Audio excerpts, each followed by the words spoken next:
शहरी भागासह वा ग्रामीण भागात भटक्या कुत्र्यांचा झुंड नेहमीच पाहावयास मिळते। भटक्या कुत्र्यांनी अनेकांना चावा घेऊन गंभीर जखमी देखील केल्याच्या अनेक घटना घडल्यात।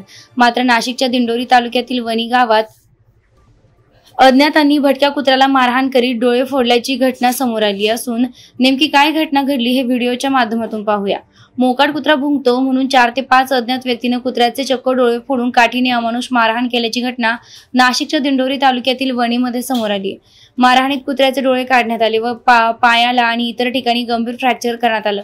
या घटनेची सोशल मीडियावर वाच्यता झाल्याने अज्ञात चौघांवर वणी पोलिसात गुन्हा दाखल केला असून या घटनेनं माणुसकी मात्र ओशाळली आहे। वणी येथील शेती उत्पादक सहकारी संस्थेच्या व्यापारी संकुलात रविवारी मध्यरात्री घटना घडली।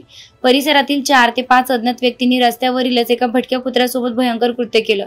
4 जणांच्या मदतीने त्याने क्रूरतेचा कळस गाठत कुत्र्याचा हातपाय बांधले, पुढे लाठीकाठीने बेदम मारहाण केली। कुत्रा जीवाच्या आकांताने कॉम्प्लेक्सवर चढला असता या अज्ञातांनी त्याला बेदम मारहाण करत वरून खाली फेकलं। अणकुचीदार वस्तूने कुत्र्याचे डोळे फोडण्यात आले। नाकातोंडातून रक्त निघालं तरी निर्दयी व्यक्तींच्या पाझर फुटले नाही। त्यानंतर या कुत्र्याला तशाच जखमी अवस्थेत रस्त्यावर टाकून दिले।